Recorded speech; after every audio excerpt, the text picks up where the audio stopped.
kok tidak baik, walaupun isinya baik. Ya.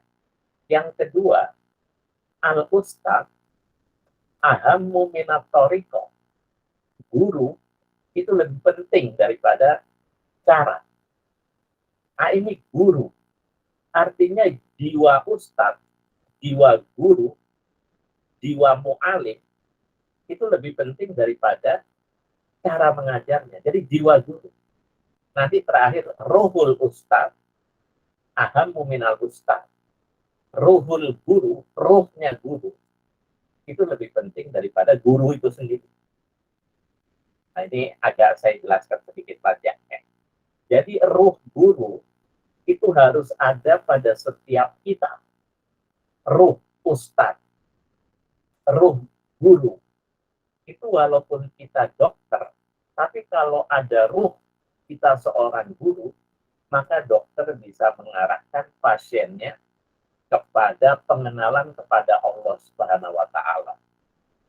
Contoh, begitu pasien dikasih obat, kata dokter, Pak, Bu, ini obat hanya perantara saja, karena yang menyembuhkan penyakit itu Allah, dan saya hanya berusaha selaku dokter. Ini obat adalah tawasul, perantara antara penyakit ibu dengan kesembuhan yang ingin ibu inginkan. Itu perantaranya obat yang menyembuhkan Allah. Itu kalau dokter punya jiwa guru, kalau dokter punya jiwa ustaz. Nah, ini makanya jiwa guru harus sampai kepada semua profesi. Dia karyawan, dia dokter, dia advokat, dia pedagang. Itu harus ada jiwa dia sebagai seorang ustaz, seorang guru yang mengajarkan, yang mendidik kepada kliennya atau pasiennya, kira-kira. Mahal ini guru. Ya. Kalau dia punya jiwa seperti itu, seorang suami, seorang istri, jiwa ustadznya muncul. Oh, itu dia satu sarana yang efektif di dalam kehidupan berkeluarga. Jadi, pendidikan itu yang paling penting adalah ruh guru itu sendiri.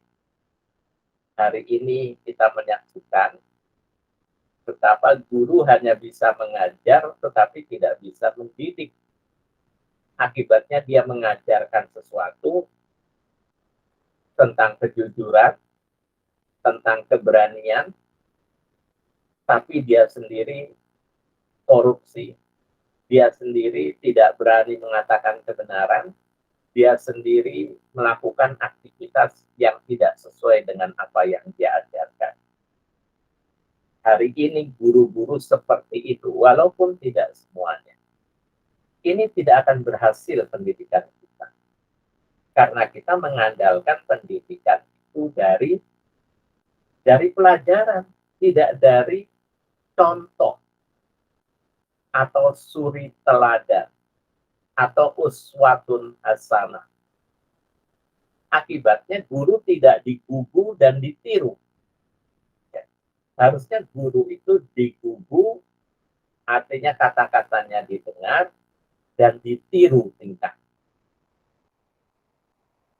Akibatnya seperti ini. Ya. Gimana ceritanya itu orang SMA sudah bisa hamil di luar nikah? Memang tidak guru yang salah, tapi di mana pelajaran agamanya itu? Ya. Pelajaran agamanya 2 jam dalam sepekan. Hasilnya begitu. Ya. Saya kadang-kadang mana pelajaran agamanya yang diajarkan selama ini? Kenapa bisa begitu? Anak SMA hamil di luar nikah, dan itu dalam jumlah yang sangat banyak. Itu artinya kita lagi ngajarin ilmu atau ngajarin apa itu? Kok hasilnya seperti itu? Ini produk pendidikan kita, produk tarbiyah kita. ternyata banyak dan mayoritas sekolah itu mendidik muridnya hanya untuk bisa menjawab ujian negara, tidak merubah tingkah laku, moralitas, dan akhlak. Itu akibat. Pinter secara akademik, ya, tapi secara moral amburadul. Pertanyaan kita, apakah Islam seperti itu jenis pendidikan? Padahal Nabi dan sahabatnya tidak sekolah. Pendidikannya di jalan, di Masjid Nabawi, kadang-kadang di keledai. Tidak ada sekolah sistem kelas di masa Nabi. Tapi begitu Nabi wafat, manusia pengen apa di dunia ini? Pengen butuh apa? Madinah punya semua. Karena apa itu? Karena sistem tarbiyahnya, ya, sistem upahnya, unit pembinaan anggota kaum muslimin waktu itu, upahnya itu sukses karena gurunya diajar oleh seorang pendidik yang luar biasa, langsung Nabi Shallallahu Alaihi Wasallam. Contoh dalam hidup, waktu Aisyah sang istri tercinta ditanya, bagaimana akhlaknya Rasulullah? Aisyah menjawab, karena khuluquhu Al-Quran. Sesungguhnya akhlaknya Rasulullah itu Al-Quran. Udah nggak bisa, sudah tidak bisa ditutup lagi bahwa Islam akan menjadi satu agama besar. Karena secara teoritis ada di Al-Quran dan sunnah Nabi-nya. Secara praktek ada dalam kehidupan Rasulullah Shallallahu Alaihi Wasallam. Ada nggak ideologi lain begitu? Bukankah Hitler itu begitu Nazi mau kalah, Jerman mau kalah, itu Hitler kemudian bunuh diri? Banyak orang-orang komunis yang mengakhiri hidupnya dengan bunuh diri. Cerita apa itu? Komunisme tentang ideologi. Ujungnya orang yang dianggap paling komunis mengakhiri hidupnya secara bunuh diri. Tragis. Ya. Sebuah ideologi hanya diajarkan tapi tidak dipraktikkan. Disinilah Islam punya kelebihan dibandingkan ideologi lain.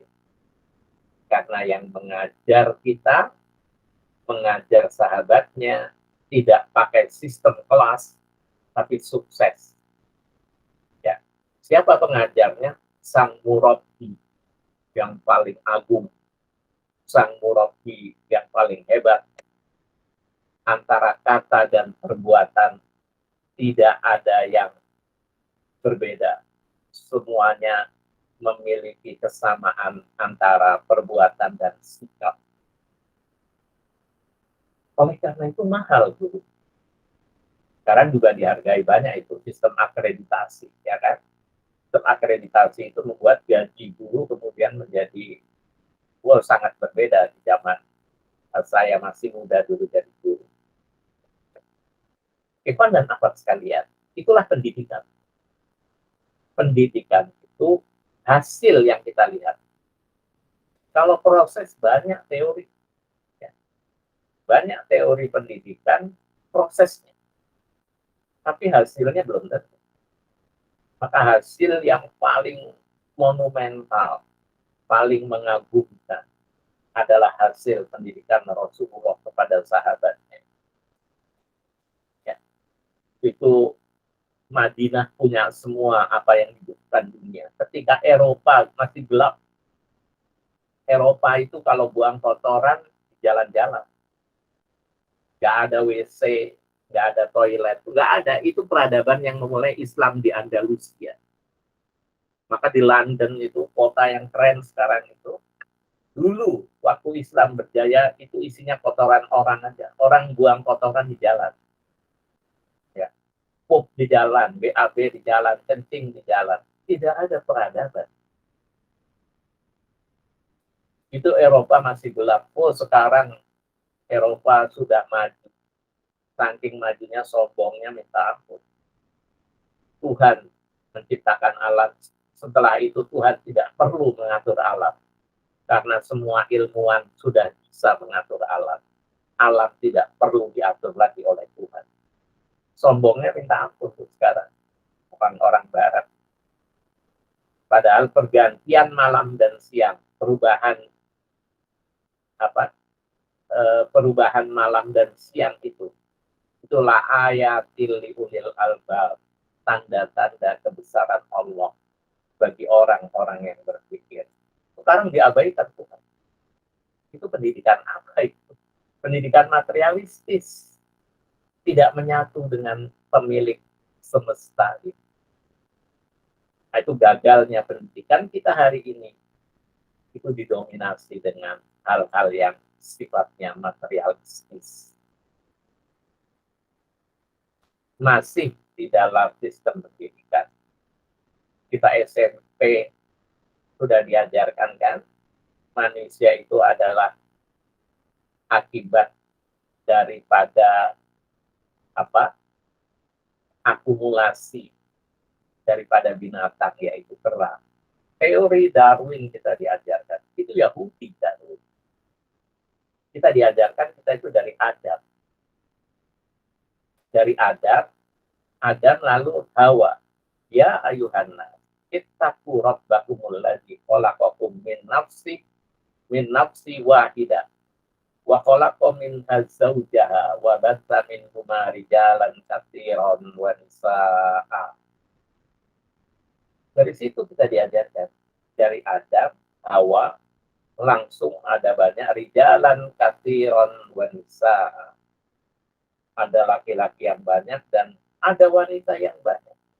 Wattaqullaha allazi tasaaluna bihi wal arham.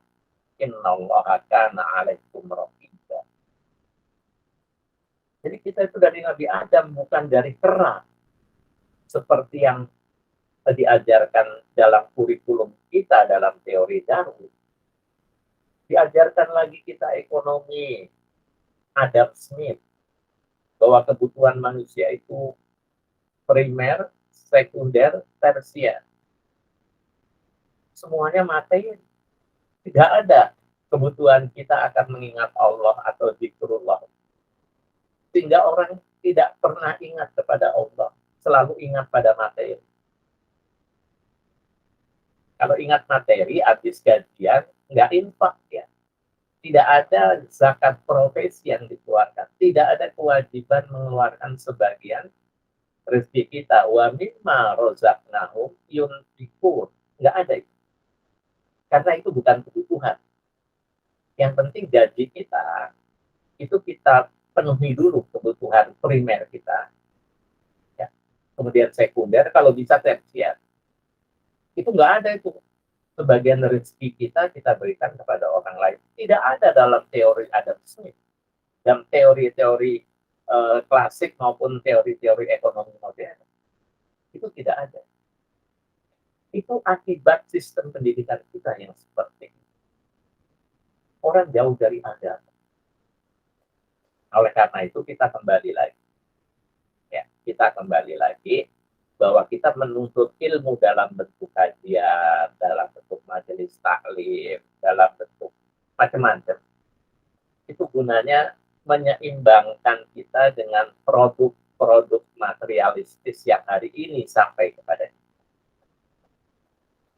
Ya, hari ini sampai kepada kita. Kemudian muncul pemikiran yang liar, yang liberal. Ya. Jadi Islam liberal itu produk pertama kalinya adalah Yahudi liberal. Jadi orang Yahudi dulu nggak mau juga pakem Yahudi konservatif itu tetap bertahan seperti ini. Makanya muncul Yahudi liberal.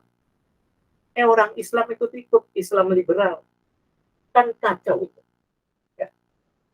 Islam liberal itu Islam yang jangan terpaku kepada ayat suci Al-Quran, karena itu masa lalu. Karena masa lalu, sekarang modern. Jadi kita harus mereaktualisasi ajaran Islam bahwa perempuan dapat setengah harta waris dalam pembagian waris keluarga. Itu tidak boleh dilakukan lagi. Sekarang yang kerja perempuan, laki-lakinya nganggur. Sehingga hukum warisnya kalau perempuan setengah itu dulu tidak tepat untuk penduduk Purbalingga, untuk penduduk Banyumas, tidak tepat untuk penduduk Jawa Tengah. Yang perempuannya kerja, laki-lakinya main burung. Sehingga begitu pembagian waris harus sama. Tidak boleh wanita setengah daripada laki-laki. Diperkosa itu. Hukum Islam yang ada di Al-Quran itu dengan kenyataan atau realitas atas nama Islam liberal. Modern itu kayaknya, tapi rusak. Sekarang itu hak asasi manusia itu masuk dalam semua kalkulasi timbangan-timbangan akademik kita. Hak asasi manusia, the human right. Jadi kalau orang itu ingin nikah sejenis, ya sama-sama laki, sama-sama perempuan, asal dia rela, dia suka sama suka, tidak boleh dilarang. Karena itu suka sama suka, sama dengan orang jual beli, itu kan antara di minkum. Asal dua-duanya ridho, berlaku itu jual beli. Ya, sekarang jual beli itu nggak usah pakai ketemu antara penjual pembeli. Sofi emang ketemu? Enggak. Ya, beli apa-apa kalau di Sofi, beli apa-apa pakai online, emang ketemu? Enggak ketemu. Tapi dalilnya antara di minkum, yang jelas dua-duanya antara pembeli dan penjual itu ridho. Itu yang paling penting, ridho. Oleh karena itu, kalau mau laki-laki dengan laki-laki sama-sama ridho, itu boleh. Perempuan juga begitu, kalau sama-sama perempuan nikah, boleh, karena sama-sama ridho. Itu hak asasi manusia. Coba, kita diajarkan gitu. Kan orang yang nggak punya ilmu agama, itu pusing. Ya kan, benar juga ini. Yang penting jual beli itu memang ridho. Kalau begitu nikah sama-sama ridho juga nggak apa-apa. Walaupun perempuan sama perempuan, laki-laki sama laki-laki. Ini kan karena pendidikan kita semakin maju, semakin materialistis. Gitu. Kalau kita tidak belajar agama, kalau kita tidak tolabul ilmi, ya, akibatnya nanti adik kita, anak kita masuk itu di universitas, ya, perguruan tinggi udah masuk itu cara pemikiran seperti itu. Yang penting sama-sama ridho, antara di mingkum, dua-duanya ridho. Jadi laki-laki sama laki-laki itu kan dulu nggak boleh. Kalau sekarang sama-sama ridho, why not? Gitu. Orang rela kok dua-duanya nikah, cowok sama cowok, cewek sama cewek. Ini pendidikan kita kayak gitu hasilnya. Atas nama hak asasi manusia. Nanti Nelson Mandela masuk surga katanya. Walaupun Nelson Mandela itu bukan muslim, tapi dia membela apartheid, melawan politik apartheid.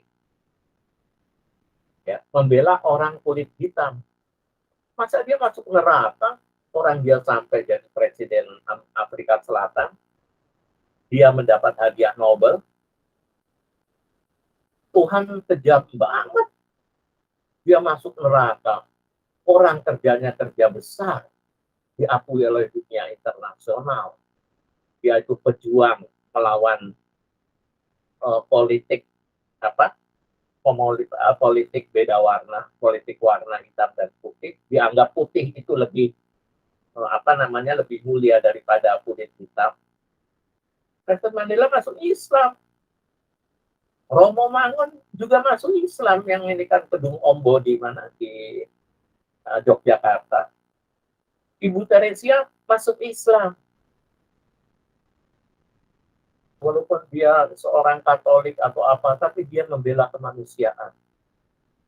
Kan gawat itu, ya. Kita sendiri kalau digitukan juga bingung. Kalau kita tidak kuat basic syariat kita, basic agama kita. Jadi pada masuk Islam itu, Nelson Mandela masuk Islam walaupun bukan orang Islam, ya kan? Gimana ceritanya kita yang sudah sholat, kita umroh, kita haji, hanya dikalahkan dengan kerja kemanusiaan, terus masuk Islam. Emang ada orang masuk surga gara-gara kemanusiaan? Ada. Nabi memberikan contohnya itu, seorang wanita pelacur yang memberikan anjing yang sedang kehausan, dia masuk surga. Benar, ada dalam Islam juga. Tapi kan dia Muslim. Begitu. Lantas kalau Nelson Mandela, Romo Mangun, Ibu Teresia, dihubung-hubungkan dengan kerja kemanusiaan terus, itu menjadi satu legalitas untuk masuk surga, gimana ceritanya itu? Ya. Gimana ceritanya orang nggak mengakui Allah sebagai roh, Nabi sebagai utusannya, Quran sebagai kitab sucinya, bisa masuk Islam? Itu kan pakai rasionalitas. Itu sistem pendidikan kita seperti itu, saudara-saudara sekalian. Itu gawat itu. Kita boleh sekarang tidak setuju, tapi anak-anak kita belum tentu kalau mereka tidak kita didik dengan nilai-nilai agama. Anak kita bisa mendukung pendapat itu. Anak kita bisa nggak sholat, ya, bisa nggak mau melaksanakan puasa Ramadan nanti, yang penting membela kemanusiaan atas nama kemanusiaan, apa namanya aja terserah. Masuk LSM kemanusiaan, ntar kita masuk surga. Walaupun kita nggak sholat, kita nggak puasa Ramadan, ya. Yang penting kerja kemanusiaan. Wah, sadis juga. Ya.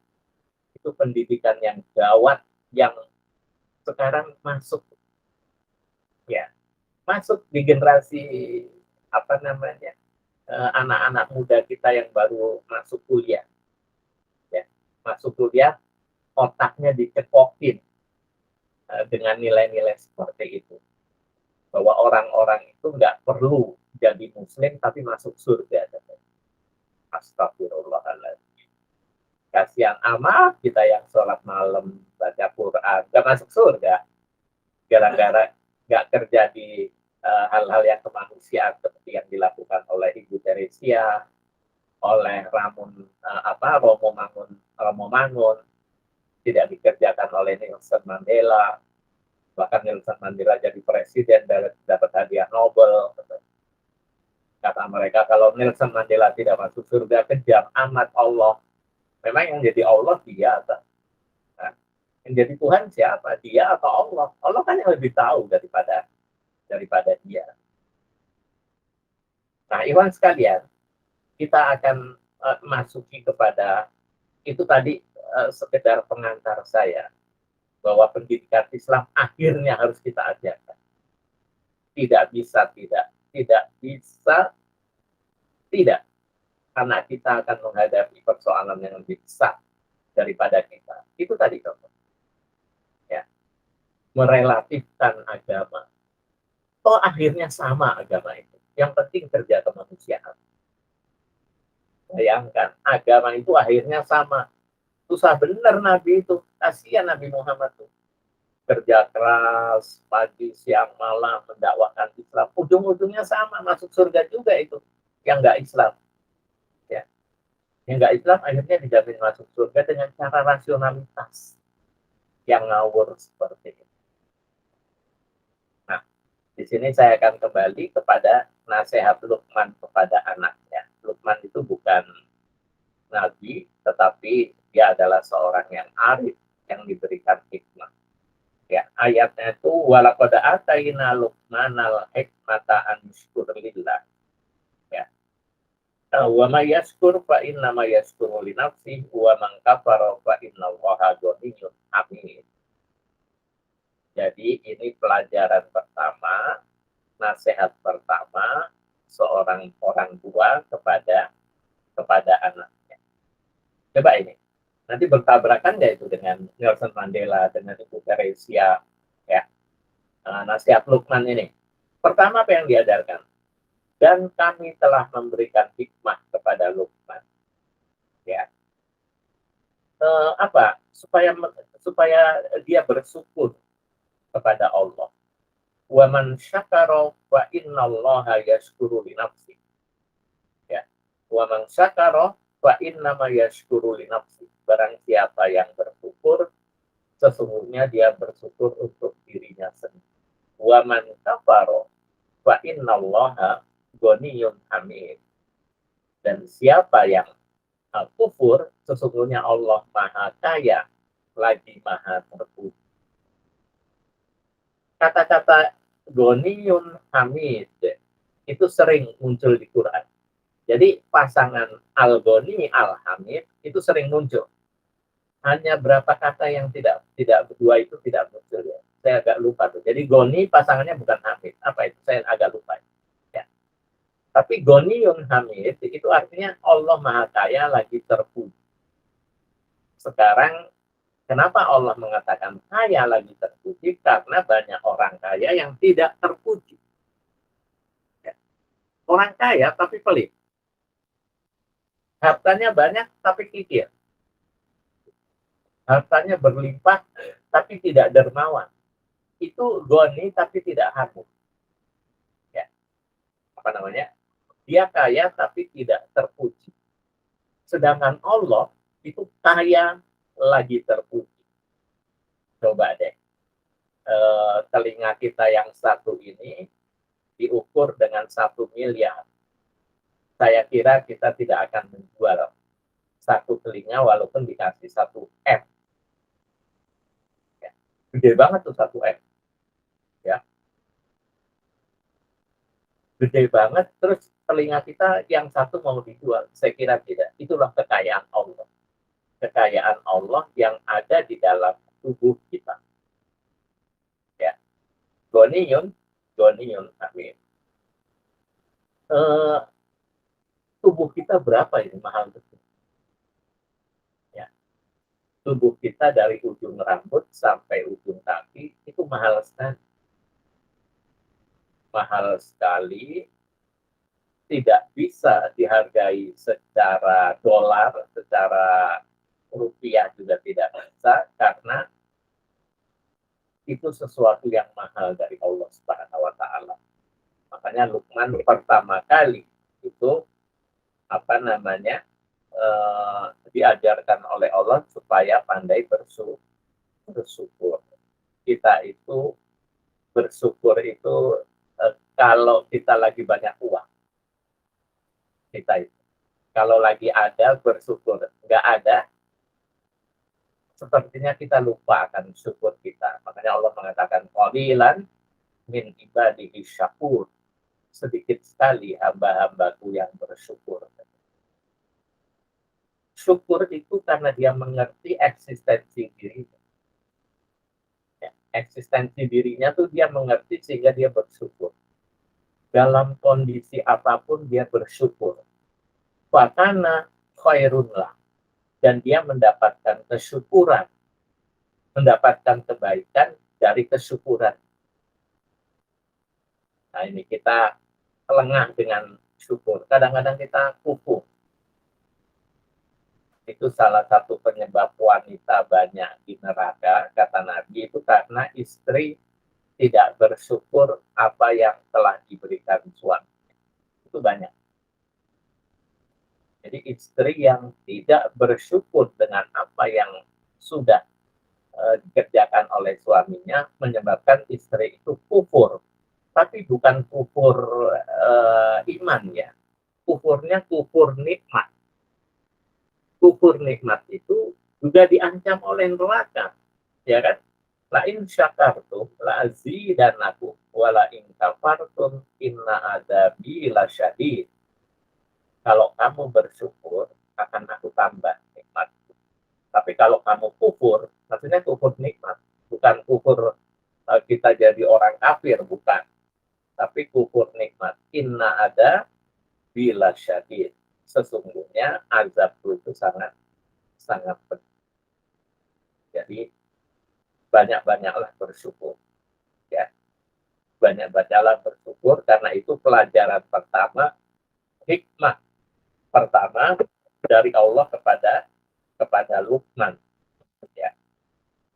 Kemudian wa idqala Luqmanu libnihi wa huwa ya'iduhu ya bunayya la tusyrik billah inna syirka la dzulmun adzim. Dan ingatlah ketika Luqman itu berkata kepada anaknya, ya bunayya, ya anakku, la tusyrik billah, jangan engkau mensyirikatkan Allah. Ini kan fundamen pertama dalam teologis Islam, itu adalah jangan menserikatkan Allah. Artinya tidak ada duanya Allah. Tidak ada saingannya dalam perbuatan, dalam sifat. Tidak boleh kita mengambil selain Allah sebagai Tuhan kita. Kalau toh kita mengambil Allah sebagai Tuhan, kita mengambil yang lain juga sebagai Tuhan, itu tidak boleh. Itu syirik. Ya, itu syirik. Makanya inna syirka ladulmun adzim. Syirik itu satu kegelapan yang sangat besar. Ini Allah murka betul itu tentang kesyirik. Surat Al-Kahfi ayat-ayat pertama maksud saya, itu bercerita tentang kaburat kalimatan takhruju min afwahihim. Sesungguhnya mulut-mulut mereka itu amat, apa kata Allah, kaburat, itu amat jelek ketika mengatakan Allah itu punya anak. Ya Allah, Allah punya anak, berarti Allah melahirkan. Berarti Allah mengandung. Makanya Allah katakan kaburat kalimatan takhruju min afwahihim. Ya. Artinya murka sekali Allah dengan mengatakan Allah punya anak. Lantas Ibu Teresia, Nelson Mandela, dihubungkan masuk surga. Gimana ceritanya? Orang mereka mengatakan bahwa Tuhan itu lebih dari satu dan Tuhan itu memiliki anak. Sedangkan Quran yang mengatakan kaburat kalimatan takhruju min afwahihim. Sungguh buruk, sungguh jelek, lancang sekali mereka mengatakan. Ini Luqman marah betul pada anaknya. Maksudnya mewanti-wanti anaknya supaya jangan sekali-kali kamu itu syirik kepada Allah. Karena Allah itu murka. Sama dengan seorang istri janji sama suami. Pokoknya kalau kita udah nikah, Mas nggak boleh ini lagi menduakan saya dengan perempuan lain. Itu harga mati loh, Mas. Itu kalau ada usaha-usaha laki-laki menduakan istrinya, ingin memadu istrinya, itu marah besar istrinya. Karena dulu perjanjiannya begitu, namanya ya. Perjanjiannya begitu, dia marah besar. Setiap ada chat dengan perempuan lain, diinterogasi suaminya, diminta konfirmasi. Ini perempuan ini siapa? Kalau teman kantor apa hubungannya? Masa chatnya tiap hari dengan kamu, Mas? Emang nggak ada orang lain yang bisa dia chat lagi? Intensif sekali chatnya, lebih intensif daripada saya, istri. Kan bisa begitu. Nah itu gambaran kalau seorang istri tidak mau diduakan, marahnya besar. Nah ini Allah, pencipta semesta langit dan bumi, yang menghidupkan yang mati, yang mematikan yang hidup. Ya kan? Diduakan, marah besar Allah. Kalau Allah marah begitu, gimana orang yang melakukan itu dapat masuk surga? Kan nggak masuk akal gitu. Ya. Pendidikan kita yang atas nama hak asasi manusia itu mengklaim masuk surga orang yang mengerjakan perbuatan atas nama kemanusiaan, tapi tidak Islam, tidak Muslim.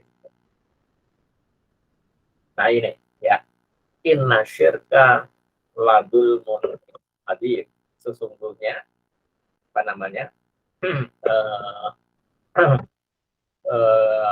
Kesyirikan itu adalah satu kegelapan yang nyata. Selanjutnya, wa wasainal insana biwalidayhi hamalatu ummuhu wahnan ala wahnin wa fisaluhu fi amaini anishkur li wali walidai ilayal mas. Nah, satu ayat lagi ini ya. Wa wasainal insana biwalidayhi hamalatu ummuhu wahnan ala wahnin.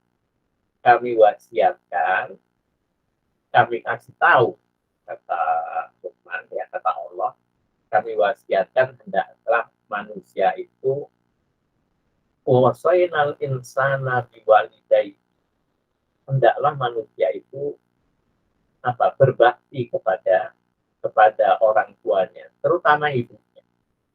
Ibunya sudah mengandung hamalatu ummuhu wahnan ala wahnin. Ibunya mengandung lemah dan bertambah lemah. Sudah lemah, bertambah lemah. Ya, itu lemahnya sangat lemah. Ya, kemudian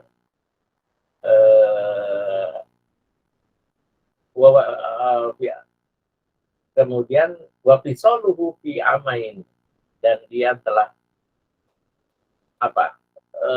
menyusui menyapitnya itu fi amain 2 tahun. Fi amaini anishkurli wali walidai, hendaklah kamu bersyukur kepada mereka berdua, karena orang tua itu yang menyebabkan perantara kita itu hidup di dunia. Nah, ini Allah mewanti-wanti kepada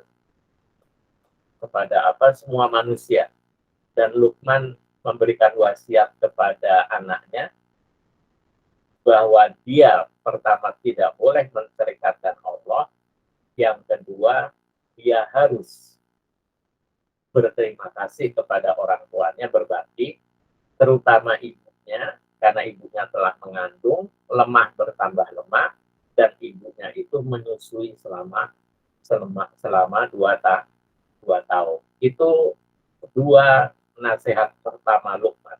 Nanti akan kita teruskan pada nasihat yang lainnya. Mudah-mudahan bermanfaat. Billahi taufiq wal hidayah wa ridha wal inayah. Assalamualaikum warahmatullahi wabarakatuh.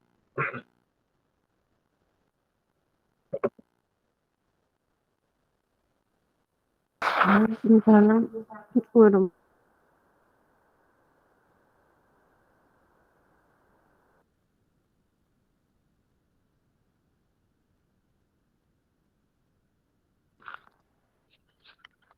Halo. Iya, Mbak. Mohon maaf Ustaz, tadi koneksinya terputus. Iya. Terima kasih banyak Ustadz Joko untuk kajian pada hari ini. Kalau begitu saya cukupkan. Nggak ada yang pertanyaan ya, Mbak ya? Enggak kalau ada Ustaz. Boleh. Kalau ada monggo. Kalau nggak ada nggak apa-apa. Enggak ada Ustaz. Oh, ya, Hari baik. Senin. Ya.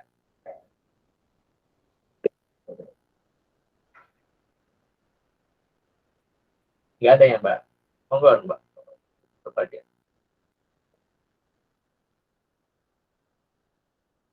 Oh, tertutup.